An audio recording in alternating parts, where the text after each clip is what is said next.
जय सिया राम सभी को। क्या आपको ज्ञान है कि जब महाराज दशरथ ने सभा में अपने सभी मंत्रियों की सहमति ले ली कि अब सही समय आ गया है जब राम जी को अयोध्या का युवराज घोषित कर देना चाहिए, तो उसके बाद क्या क्या तैयारियां हुई, आइए यह जानने के लिए हम सुनते हैं आज की कहानी।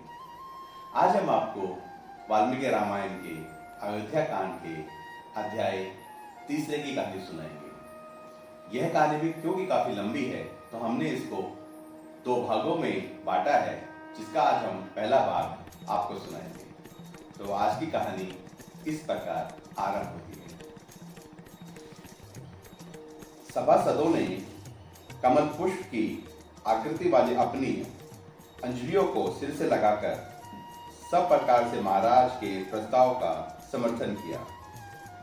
उनकी यह पदांजलि स्वीकार करके राजा दशरथ उन सबसे प्रिय और हितकारी वचन बोले। आप लोग जो मेरी परम प्रिय ज्येष्ठ पुत्र श्री राम को युवराज के पद पर प्रतिष्ठित देखना चाहते हैं, इससे मुझे प्रसन्नता हुई है तथा मेरा प्रभाव अनुपम हो गया है। इस प्रकार की बातों से पूर्ववासी तथा अन्य सभासदों का सत्कार करके राजा ने उनके सुनते हुए ही वामदेव और वशिष्ठ आदि ब्राह्मणों से इस प्रकार कहा। यह चौमास बड़ा सुंदर है और पवित्र है। इसमें सारे वन उपवन खिल उठे हैं। अतः इस समय श्री राम का युवराज पद पर अभिषेक करके लिए आप लोग सब सामग्री एकत्र कीजिए। राजा की यह बात समाप्त होने पर सब लोग हर्ष के कारण महान कोलाहल करने लगे। धीरे धीरे उस जनरव के शांत होने पर प्रजापाल नरेश दशरथ ने मुनिवर वशिष्ठ से यह बात कही। भगवान श्री राम के अभिषेक के लिए जो कर्म आवश्यक है उसे बताएं और आज ही उस सब की तैयारी करने के लिए सेवकों को आज्ञा दीजिए।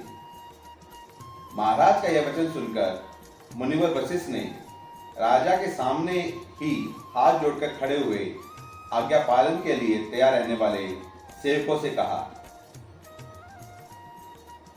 तुम लोग स्वर्ण आदि रत्न, देव पूजन की सामग्री, सब प्रकार की औषधियां, श्वेत पुष्प की मालाएं, खीर, अलग अलग पात्रों में शहद और घी, नए वस्त्र, रथ, सब प्रकार के अस्त्र शस्त्र, चतुर्गुणी सेना, उत्तम लक्षणों से युक्त हाथी, ध्वज, श्वेत छत्र, अग्नि के समान सोने के 2 कलश, स्वर्ण से मढ़े हुए सींगों वाले एक सांड तथा और जो कुछ भी वांछनीय वस्तु हैं उन सबको एकत्र करो और प्रातःकाल महाराज की अग्निशाला में पहुंचा दो। अंतपुर तथा समस्त नगर के सभी दरवाजों को चंदन और मालाओं से सजा दो तथा वहां ऐसी धूप सुलगा दो जो अपनी सुगंध से लोगों को आकर्षित कर ले। दही, दूध और घी आदि से संयुक्त अत्यंत उत्तम एवं गुणकारी अन्न तैयार करो जो 1 लाख ब्राह्मणों के भोजन के लिए पर्याप्त हो। कल प्रातःकाल श्रेष्ठ ब्राह्मणों का सत्कार करके उन्हें वे अन्नदान करो, साथ ही घी, दही, खीर और पर्याप्त दक्षिणाएं भी दो। कल सूर्य होते ही इसके लिए ब्राह्मणों को निमंत्रित करो और उनके लिए आसनों का प्रबंध करो। नगर में सब और पताकाएं फहराई जाएं तथा राजमार्ग पर छिड़काव कराया जाए। समस्त तालजीवी पुरुष और सुंदर वेशभूषाओं में विभूषित नृत्यिकाएं राजमहल की दूसरी कक्षा में पहुंचकर खड़ी रहें। देव मंदिरों में तथा चैत्य वृक्षों के नीचे या चौराहे पर जो पूजनीय देवताएं हैं उन्हें पृथक पृथक भक्ष्य भोज्य पदार्थ एवं दक्षिणा प्रस्तुत करनी चाहिए।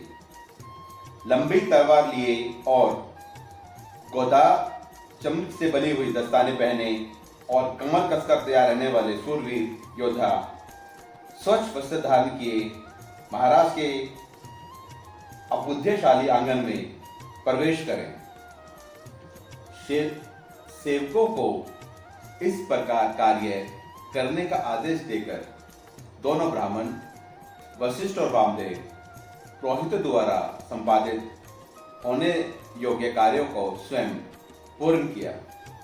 राजा के बताए हुए कार्यों के अतिरिक्त जो भी शेष आवश्यक कार्य था उसे भी उन दोनों ने राजा से पूछकर स्वयं ही संपन्न किया। तदंतर महाराज के पास जाकर प्रसन्नता और हर्ष से भरे हुए वे दोनों बोले, राजन, आपने जैसा कहा था उसके अनुसार सब कार्य संपन्न हो गया।